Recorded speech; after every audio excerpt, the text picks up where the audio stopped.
దేశవ్యాప్తంగా 2-3 మినహా రాష్ట్రాలన్నింటిలో అధికారం కోల్పోతున్న కాంగ్రెస్ క్షేత్రస్థాయి నుంచి బలోపేతం చేసే దిశగా అడుగులు వేస్తోంది. ఉమ్మడి తెలుగు రాష్ట్రాల్లో పార్టీని అజేయంగా తీర్చిదిద్దేందుకు డీసీసీ అధ్యక్షులకు శిక్షణా కార్యక్రమాలు నిర్వహిస్తోంది. వికారాబాద్లోని హరిత రిసార్ట్స్ లో జరుగుతున్న డీసీసీ అధ్యక్షుల శిక్షణా ముగింపు కార్యక్రమానికి కాంగ్రెస్ అగ్రనేత, లోక్సభలో ప్రతిపక్ష నేత రాహుల్ గాంధీ హాజరు కానున్నారు.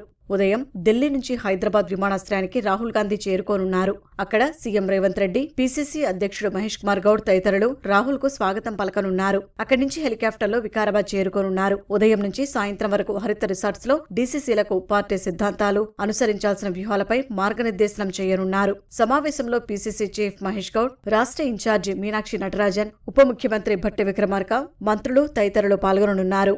డీసీసీ అధ్యక్షులకు శిక్షణ కార్యక్రమం ద్వారా జిల్లా స్థాయి నాయకత్వాన్ని మరింత బాధ్యతాయుతంగా, సమన్వయంతో పనిచేయించవచ్చని పార్టీ భావిస్తోంది. రాహుల్ గాంధీ రోజంతా వికారాబాద్ లో ఉంటుండటంతో కాంగ్రెస్ రాజకీయ వ్యవహారాల కమిటీ సమావేశం నిర్వహించాలని మీనాక్షి నటరాజన్ నిర్ణయించినట్లు తెలుస్తోంది.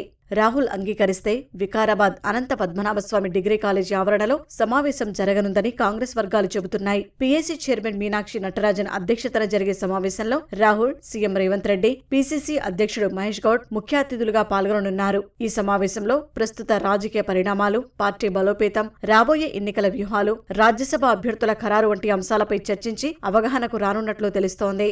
ఇటీవల లొంగిపోయిన మావోయిస్టు మాజీ అగ్రనేతలతో భేటీ అయ్యే అవకాశమున్నట్లు పీసీసీ వర్గాలు చెబుతున్నాయి. అయితే దీనిపై అధికారిక నిర్ధారణ మాత్రం లేదు. కాంగ్రెస్ అగ్రనేత రాహుల్ గాంధీ, ముఖ్యమంత్రి రేవంత్ రెడ్డి రానున్న హరిత రిసార్ట్స్ తో పాటు పరిసర ప్రాంతాలన్నింటినీ పోలీసులు తమ అధీనంలోకి తీసుకున్నారు. 3 అంచెల భద్రతా విధానము కొనసాగుతున్నట్లు వెల్లడించారు.